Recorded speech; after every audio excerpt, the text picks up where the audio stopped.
Today's July 21, 2010. We're at the Chicago History Museum. My name is Bernard Judge, and we are interviewing today Alderman Bernard Stone of the 50th Ward.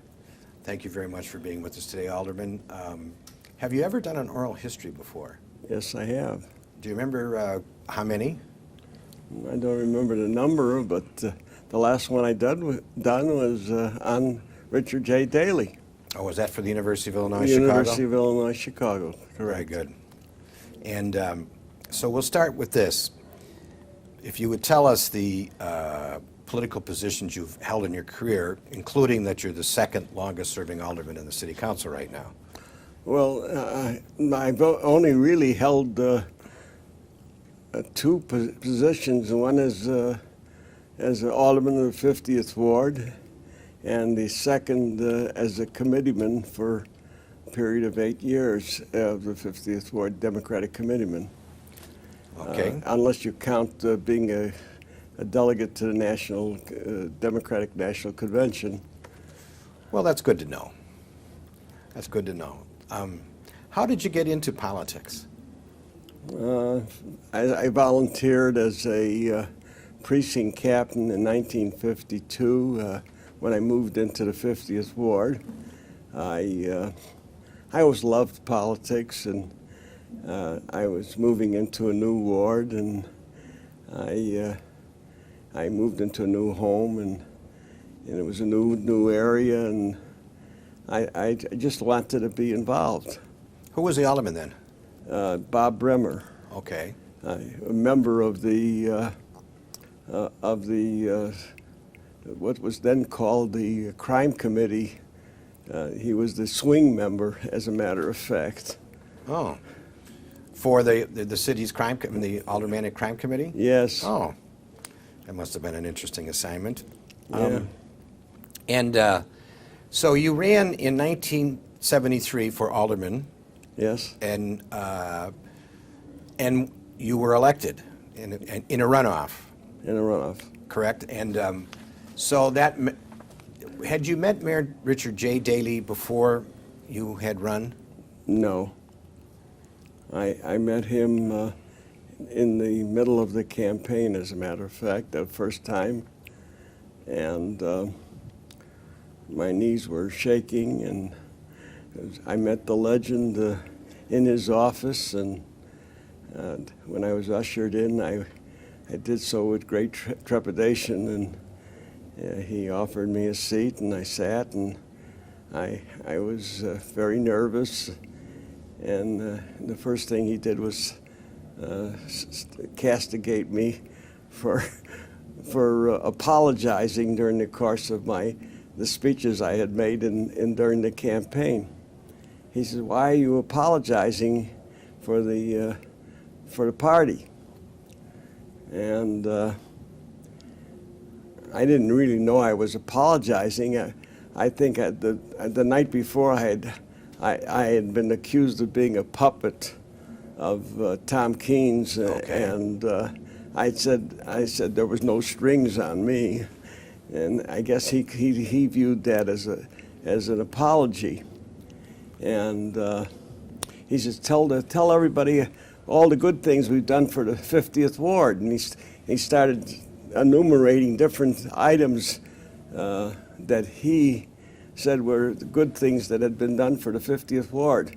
And who was I to correct him, because none of these things that he enumerated were in the 50th Ward.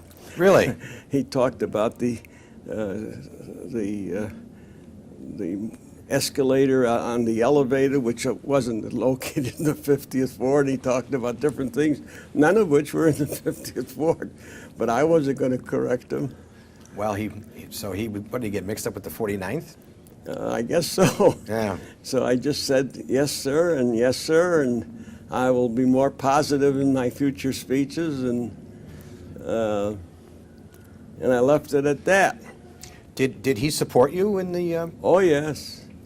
As a matter of fact, my run was really a test on him, because both the candidates, two of the five candidates who were opposing me, four candidates that were opposing me, One was an IVI candidate, one was an IPO candidate. Yes, that's and it. both were pledged against Daley. I see. And the other two were inconsequential candidates. And actually, I liked the fact that the IVI and IPO had split their endorsements, because they worked at opposite ends of the pole. Mm-hmm. And but the fact that there were 4 opposition candidates resulted in my being about 400 votes short of getting 50% plus 1. And that forced the runoff with the IVI candidate, who I handily beat in the runoff. Okay, so then after you were elected in '73, when's the next time you met with the mayor? A few days after the election, at a council meeting when I was sworn in. I see. And he immediately, there was 2 of us who were elected on runoffs, and he called on each of us to make a speech. I didn't know he was going to do that, but I got up. When the light went off in front of my desk, I got up and made my speech. The mayor congratulated us, and Who was the other alderman? Leroy Cross, Okay. 29th Ward. In the election, there were 4 of us running in that special election, Rowan Paczynski and George Quack. And they were elected on the first time out of the box, and Leroy Cross and I were elected on the runoffs. Okay. All of us were backed by the mayor. All supported by the mayor. So it was a big victory for the mayor. Yes. And in '73, there was a lot of challenges of the mayor by then. Yes. Yes. That was. And then John Holen was the Republican candidate against the mayor in '75, and Billy Singer challenged the mayor in the Democratic primary. Correct. So you served in the council for 3 years before the mayor died Yes. in December of '76. How often did you meet with the mayor? Not very often, because I'm sort of a laid-back guy, and the only times really that I would personally meet with him was I'd go up to, if I needed something in the ward. It was common for an alderman to go visit him during the course of a council meeting.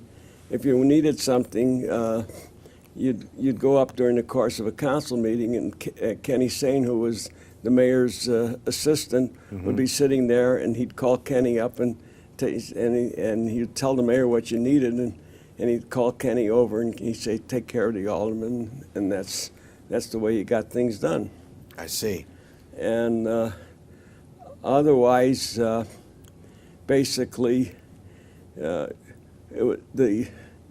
was a much more structured, and for instance, a freshman alderman, even though he wasn't on the finance committee, would have to attend finance committee meetings, and Tom Keene was really the barn boss, and you got your instructions primarily from Tom Keene, even though it wasn't a formal instruction, but you learned the ABCs basically by attending finance committee meetings or by asking questions privately from Alderman Keene. Right. Or in my case, Paul Wagoda sat next to me, and Paul was an old friend. I had known Paul for many years before that, and Paul would help me, even though I got in trouble at my first meeting. What do you mean you got in trouble? Dick Simpson came up to me with what seemed to be an innocuous resolution, and I signed it. And about 20 minutes later, Tom Keene came over and said, "Can I ask you why you signed that?" Well, first, before Tom Keene came over there, Paul Wagoda came over. "What the hell did you do?" And I said, "What are you talking about?" He says, "You signed a resolution with Dick Simpson." I said, well, it was nothing of any consequence. No, you shouldn't have done that. And then Simpson being an an enemy of the mayor. Okay. Yeah. And then Tom Keene said, can I ask you why you did that? And I said, I presume you're talking about the resolution with Dick Simpson. He says, yes. He says, listen, you go to the dance with, you go home from the dance with the one who brung you. And Right. I said, I'm sorry, Alderman, next time I'll know better. Do you happen to remember what the resolution was about? It had something to do with something that was buried in the Rules Committee. And at that time, the Rules Chairman was, I think, Tom Casey. And Tom Casey had been ill. Okay. And that's the reason that it had been buried in Rules. I see. And that's what Keene told me. And he says, that's the reason it's been buried in Rules. That, of course, was not the reason. The reason it was buried in Rules is because Simpson had introduced it. Right. And, but that Keene said is because he was ill. Right. But,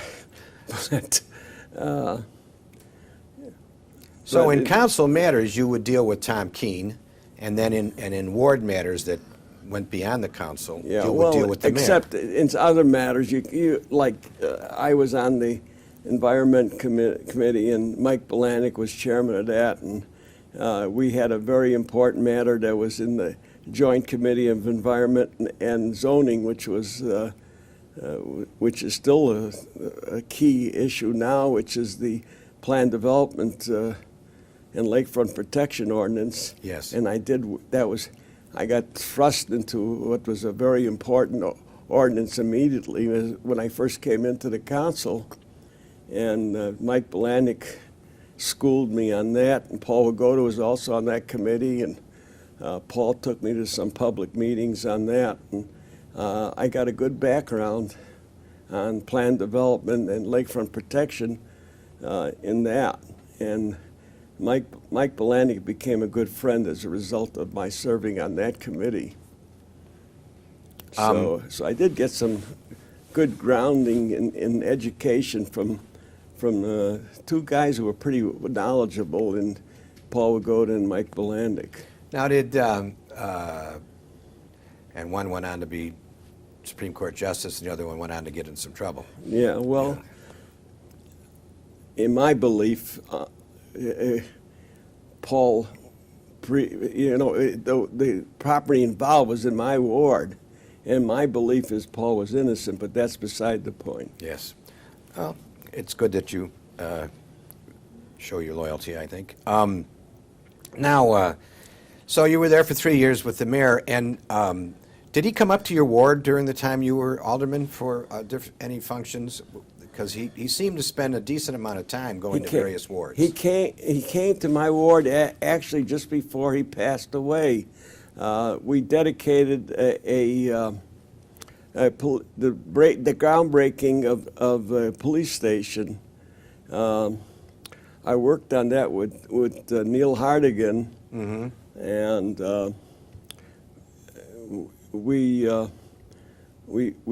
got them to add a police district, which was in the 49th and 50th ward, and the mayor came up for the groundbreaking, very cordial, and we had a very nice groundbreaking, and mayor was always treated me always with great respect and very nice to me.